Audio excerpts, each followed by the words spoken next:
الحمد للہ رب العالمین والصلاة والسلام علی سید الرسول خاتم الانبیاء والمرسلین اما بعد عن عائشة رضی اللہ تعالی عنہ عن النبی صلی اللہ علیہ وسلم قال ما من میت یصلی علیہ امت من المسلمین یبلغون مئة كلهم یشفعون له الا شفعوا فیہ رواہ المسلم۔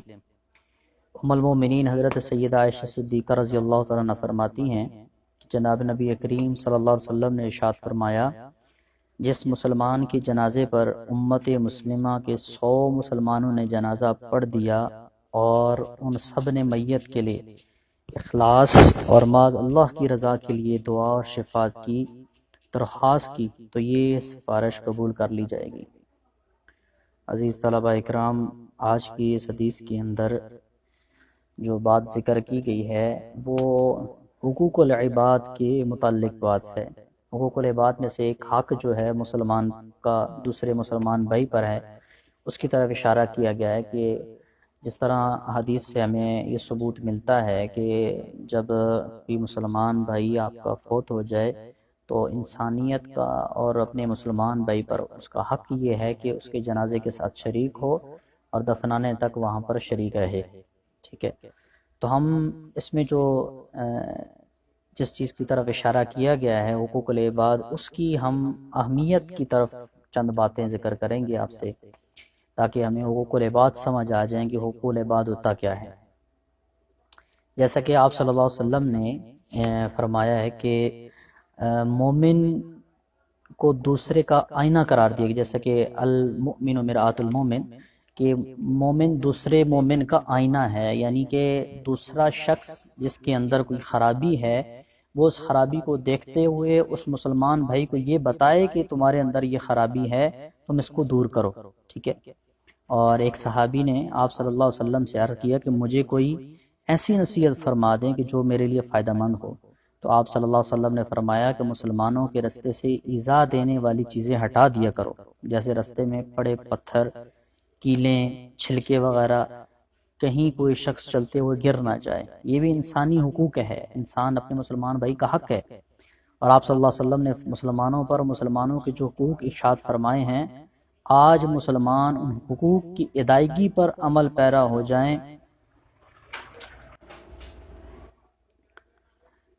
تو اتحاد اور یکجانیت اور کا جذبہ پھر لوٹ کر آ جائے گا، ٹھیک ہے۔ اور مسلمان ظلم اور ذلت اور رسوائی کے اندھیرے سے نکل کر اپنا مقام پیدا کریں گے۔ امت مسلمہ اس بارے میں سوچے گی کہ کیا ہم آپ صلی اللہ علیہ وسلم کے فرمان پر عمل کر رہے ہیں؟ آپ صلی اللہ علیہ وسلم کے ارشادات پر عمل کرنا رب العالمین کا حکم ہے۔ اسلام سلامتی کا داعی ہے، اور یہ وہ دین ہے جو اپنے ماننے والوں کو بھلائی اور نیکی کی دعوت دیتا ہے۔ حدیث میں آتا ہے کہ مسلمان کے ساتھ بھلائی اور نیکی کرو، اگر بھلائی نہیں کر سکے تو اسے تکلیف نہ پہنچاؤ، ٹھیک ہے۔ یہ بھی ایک قسم کی بھلائی ہے۔ معلوم ہوا کہ مسلمان ایک دوسرے کے لیے ہر وقت معاون اور مددگار اور بھلائی کرنے والے ہوتے ہیں۔ بدقسمتی سے آج مسلمان دوسرے مسلمان کے لیے بھلائی کے عمل میں بالکل خالی ہے۔ یہی وجہ ہے کہ دنیا کے کسی کونے میں چلے جائیں مسلمان مصائب اور آلام میں مبتلا دکھائی دے گا۔ اسلام میں مسلمانوں کے لیے جو حقوق فرض اور واجب کے حکم میں ہیں ان پر عمل کرنا مسلمانوں پر فرض ہے۔ کلمہ طیبہ وہ پہلا عمل ہے جسے پڑھ کر ہم صاحب ایمان بنتے ہیں اور اللہ کی وحدانیت اور آپ صلی اللہ علیہ وسلم کی رسالت کا اقرار کر کے اللہ کا بندہ بننے کا اعزاز حاصل کرتے ہیں۔ اس اقرار کے بعد کچھ بنیادی حقوق ہیں جو ہمیں دیے گئے ہیں، جن کی اطاعت کرنا، اور جیسے کہ اللہ تعالیٰ کی اطاعت، آپ صلی اللہ علیہ وسلم کی فرامین کی اتباع کے حقوق، بڑوں اور چھوٹوں کے حقوق، معاشرے کے حقوق وغیرہ۔ اسی طرح مسلمانوں کا یہ فرض ہے کہ وہ حسن اخلاق کا رویہ ایک دوسرے کے ساتھ جاری رکھیں، یہ بھی اسلام ہے۔ یہ بھی وہ حقوق ہیں جن کا اپنانا مشکل نہیں، بلکہ ان حقوق کی ادائیگی کے لیے ایک ایسا حق بتا دیا گیا ہے کہ اس کی ادائیگی نماز، روزہ، صدقات سے بھی بہتر ہے۔ اسلام آپس کی محبت کو ترجیح دیتا ہے۔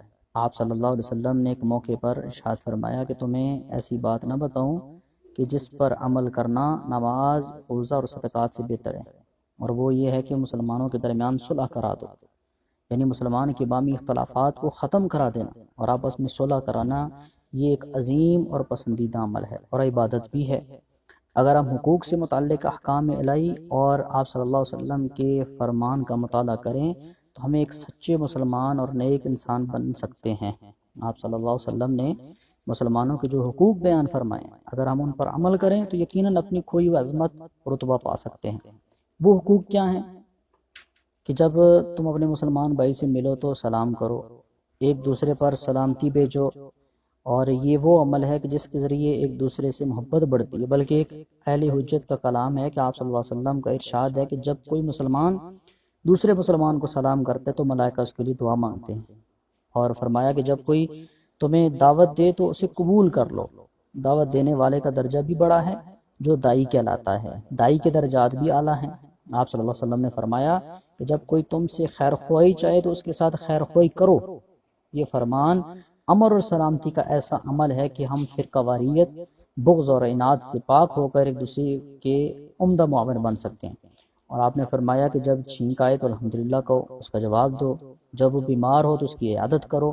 عیادت ایک ایسی عبادت ہے جو گزشتہ درس میں گزرا ہے کہ عیادت کرنے والے کے حق میں 70,000 فرشتے دعائے مغفرت کرتے ہیں۔ اور آپ صلی اللہ علیہ وسلم نے فرمایا کہ جب کوئی مسلمان انتقال کر جائے تو اس کا جنازہ پڑھو، اور یہ ارشادات ہمیں موت سے لے کر قبر تک کے معاملات یاد دلاتے ہیں۔ اور اللہ تعالیٰ سے دعا ہے کہ اللہ تعالیٰ ہمیں ان حقوق پر عمل کرنے کی توفیق عطا فرمائے، اور تاکہ ہم ان حقوق کو اپنی زندگی میں لے آئیں، اپنی زندگی میں ایک انقلاب لا کر دوسروں کے لیے نمونہ بن سکیں، اور اللہ تعالیٰ ہمیں بھی حقوق سمجھنے اور ان پر عمل کرنے کی توفیق عطا فرمائے۔ وآخر دعوانا الحمدللہ رب العالمین۔